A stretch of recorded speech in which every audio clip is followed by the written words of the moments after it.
Assalamualaikum teman-teman. Pada kesempatan kali ini, saya akan memaparkan video edukasi terkait kualitas tidur yang buruk dengan kejadian obesitas pada remaja. Waalaikumsalam warahmatullahi wabarakatuh. Perkenalkan, nama aku Wulandari, kakak dari mahasiswa Universitas Muhammadiyah. Di sini kakak ingin menjelaskan nih tentang gimana sih pengaruh kualitas tidur dengan kejadian obesitas nih pada remaja. Sebelumnya di sini udah ada yang tahu belum apa sih obesitas? Belum tahu ya. Sebelum masuk ke pembahasan, di sini kakak kayak mau ngasih soal nih buat pengetahuan kalian sebelumnya tentang obesitas.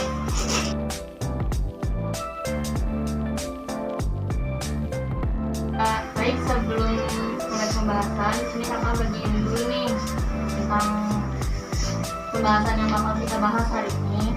Di sini bagiin dulu. Sebelumnya nih, kan kita mau bahas kualitas tidur nih sama kejadian obesitas. Sebelumnya ada yang tahu obesitas itu apa? Nggak tahu ya, masih belum tahu ya. Jadi obesitas itu dimana kita tuh antara asupan makanan yang kita konsumsi sama yang kita keluarin itu nggak seimbang. Jadi apa yang kita makan nih, yang kita asup, jadi nggak sesuai sama pengeluarannya gitu. Dari tahun 2007 sampai tahun 2018 untuk usia 15 tahun ke atas, usia remaja, obesitas itu tuh terjadi peningkatan. Di usia remaja merupakan periode rentan gizi karena berbagai sebab gitu kan. Remaja itu memerlukan zat gizi yang lebih tinggi karena peningkatan pertumbuhan fisik, karena kan remaja semakin bertumbuh semakin banyak kan asupan yang kita makan gitu kan. Terus adanya perubahan gaya hidup dan kebiasaan makan yang tadinya kan, apalagi sekarang makin banyak kan kayak jajanan-jajanan gitu yang makin menarik gitu ya kan, bener kan? Terus jadi kita memicu gitu, oh kita pengen makan ini segala macam gitu kan. Terus selain itu juga ada kebutuhan atlet gitu kan, remaja kan pasti apalagi cowok nih banyak yang ikut olahraga gitu kan, pasti kan kebutuhannya meningkat gitu kan. Terus remaja itu merupakan salah satu kelompok sasaran yang beresiko mengalami gizi lebih. Nah, gizi lebih itu maksudnya kayak apa? Kayak berat badan yang relatif berlebih gitu dari usia. Nah, ada yang tahu gak sih cara ngitung? Gimana sih kita bisa tahu kita tuh berat badannya berlebih atau enggak? Ada yang tahu nggak di sini? Cara ngitungnya gimana kita tahu kita tuh berat badannya berlebih atau enggak gitu, yang bisa akhirnya nyebabin obesitas gitu.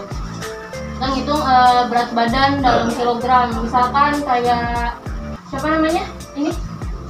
Mae. Iya, Mae. Misalkan berat badan Mae berapa? 45. Nah, tinggi badannya Mae? Nggak tahu. 158 ini. Nah, nanti tuh berat badan Mae misalkan tadi berapa, 45 ya? 45 dibagi dalam tinggi Mae kan 158. Jadi 158 itu dalam sentimeter kan, berarti dijadiin ke meter. Jadi gimana cara Mae tahu gitu? Misalkan nanti setelah didapat hasil dari berat badan Mae dibagi tinggi badan, itu nanti dapat tuh IMT-nya berapa tuh? Misalkan IMT Mae dapat 18,5, berarti Mae masih dalam kategori normal gitu ya kan. Nah, selain itu ada faktor penyebabnya. Ada yang tahu gak sih kok bisa obesitas, gimana kejadiannya, kok bisa jadi obesitas gitu, apa sih yang nyebabin? Ada yang tahu nggak? Nggak ada yang tahu nih, kenapa kok bisa jadi berat badannya berlebih, kenapa gitu penyebabnya. Kurang tidur bisa, kan kita yang bahas banget ini. Terus ada lagi yang tahu nggak? Jarang olahraga Bisa juga. Terus kalau tidak teratur. tuh, terus ada lagi yang tahu?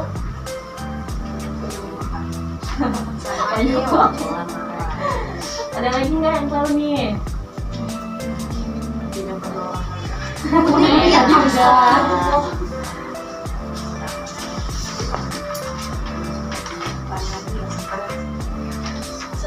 Nah, jadi faktor penyebabnya itu kenapa kita bisa berat badan berlebih. Yang pertama tadi ada genetik atau keturunan. Jadi misalkan nih orang tua kita nih gitu nih punya berat badan yang berlebih gitu pas hamil gitu, nanti anaknya tuh juga bisa ikut jadi obesitas gitu kalau misalkan orang tuanya tuh obesitas bisa keturunan gitu.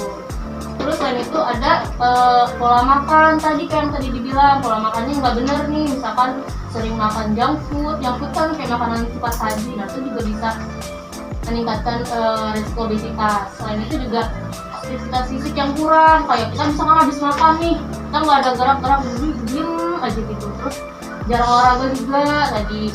Terus obat-obatan juga bisa menyebabkan obesitas. Kenapa? Karena kan obat-obatan yang kita konsumsi misalkan gitu, kita misalkan kita kurus banget, kita pengen ningkatin berat badan gitu kan biar bagus nih badan kita berisi gitu kan. Ternyata semakin dari obat-obatan misalkan nih kita pengen ningkatin berat badan gitu, terus kita minum konsumen kapsul gitu, kita minum kapsul penambah berat badan, itu kan bisa kalau misalkan kita makainya jangka panjang gitu kan, itu bisa berlebih juga yang bisa menyebabkan nanti kita tuh bisa obesitas gitu ya kan.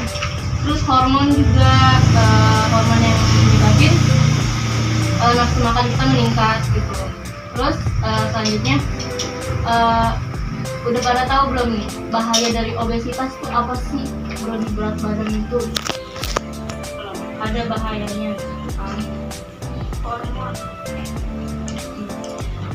Jadi bahaya obesitas gitu bagi kesehatan. Jadi obesitas berisiko 2 kali lipat mengakibatkan terjadinya serangan jantung koroner. Terus ada stroke, diabetes mellitus atau kencing manis, dan hipertensi dan tekanan darah tinggi. Selain itu, obesitas juga berisiko 3 kali lipat terkena batu empedu. Selain itu juga kan kalau misalkan orang yang berat badannya berlebih gitu kan, kalau tidur kadang suka rada sesek gitu enggak sih? Kayak gitu ya. Nah, itu juga. Terus obesitas juga beresiko tinggi nih menyebabkan penyakit kanker, apalagi pada laki-laki itu dia bisa kena kanker usus besar atau kelenjar prostat. Nah kalau buat yang perempuan nih, kalau misalkan sampai obesitas gitu bisa menyebabkan kanker payudara dan layar rahim. Terus obesitas juga bisa menurunkan tingkat kesuburan reproduksi.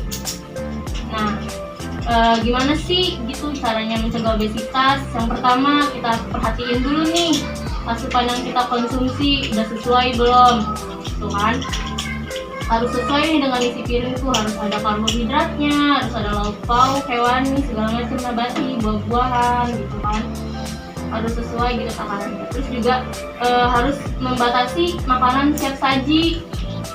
Makanan siap saji tuh kayak gimana, yang kayak tadi tuh junk food misalkan sering makan McD lah, sering banget nih dari pagi sampai malam makan McD terus kayak gitu kan. Nah itu bisa nyebabin tuh obesitas juga.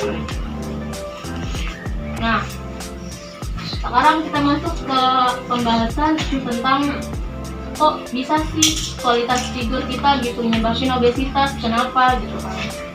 Nah kebutuhan tidur yang sesuai dengan usia gitu, ada yang tahu gak misalkan usia kalian kan usia remaja nih ya kan, ada yang tahu gak sih kebutuhan tidur usia remaja itu berapa? 8 sampai 9 jam. Ya, berarti pada tahu ya. Nah, selain itu ada faktor-faktor yang mempengaruhi kualitas tidur apa aja sih gitu kan. Di sini kan ada gaya hidup, lingkungan, sama stres psikologi. Jadi gimana caranya kita meningkatkan kualitas tidur? Jadi kayak misalkan kita kan normalnya tidur 8 sampai 9 jam nih. Terus gimana caranya kita meningkatkan kualitas tidur? Itu pertama dari gaya hidup nih. Gaya hidup kita gimana? Sudah sehat belum? Jadi kalau misalkan gaya hidup kita kan suka konsumsi yang kafein sebelum tidur nih, ada nggak sih di sini yang misalkan suka minum kopi gitu sebelum mau tidur? Saya Suka banget ya? Nah itu sebenarnya kurang bagus gitu kan untuk mempengaruhi kualitas tidur. Terus juga lingkungan, biasanya kan kalau misalkan malam-malam ada aja orang-orang yang berisik gak sih, jadi kan tidur kita kayak terganggu gitu kan, nggak ini gitu. Terus selain itu juga ada stres psikologis gitu, misalkan kita mau tidur nih tiba-tiba banyak pikiran, itu kan juga ngaruhin banget kan sama menurut kita gitu. Nah terus di slide terakhir ada berdasarkan National Sleep Foundation tahun 2015, kualitas tidur yang baik berperan terhadap kesehatan jangka pendek maupun jangka panjang. Nah, kurang tidur nih dapat menyebabkan hormon leptin kita terganggu. Jadi apa kita tuh nggak terkontrol. Jadi kenapa tidur mempengaruhi obesitas? Karena kan kalau misalkan kita tidurnya malam banget gitu nih, kita begadang gitu kan, pasti tiba-tiba tengah malam suka ngerasa lapar gak sih gitu. Kalau misalkan kita begadang, nah itu tuh nyebabin hormon leptin itu terganggu. Jadi kalau malam-malam sebelum tidur kayaknya bawaannya lapar mulu gitu kalau kita begadang ya kan. Terus jika kuantitas dan kualitas tidur seorang tidak sesuai, maka hormon akan mempengaruhi keseimbangan berbagai hormon yang pada akhirnya dia bisa memicu obesitas. Jadi kalau misalkan kita sering begadang terus makan malam, itu bisa banget menyebabkan obesitas nantinya gitu kan. Terus gangguan tidur dapat menyebabkan peningkatan asupan energi melalui peningkatan rasa lapar, melalui meningkatnya hormon grelin atau pengontrol rasa lapar, dan menurunnya hormon leptin jadi pengontrol rasa kenyang. Jadi bawaannya lapar aja dengerin malam mau tidur. Jadi remaja tuh merupakan masa-masa dimana kayak lebih beresiko gitu untuk mengalami gizi yang lebih gitu atau obesitas. Nah, yang mempengaruhi obesitas juga salah satunya dari kualitas tidur. Nah, dulu ya. Jadi dari yang tadi kakak jelasin, sebelumnya ada yang mau ditanyain nggak gitu tentang hubungan tidur dengan obesitas? Ada yang mau ditanya nggak? Nggak ada nih. Berarti pada paham dong? Paham. Nah, di akhir sesi yang kakak mau kasih soal lagi nih tentang pemahaman kalian nih, apakah udah benar-benar paham atau belum gitu kan. Ini dibagi lagi.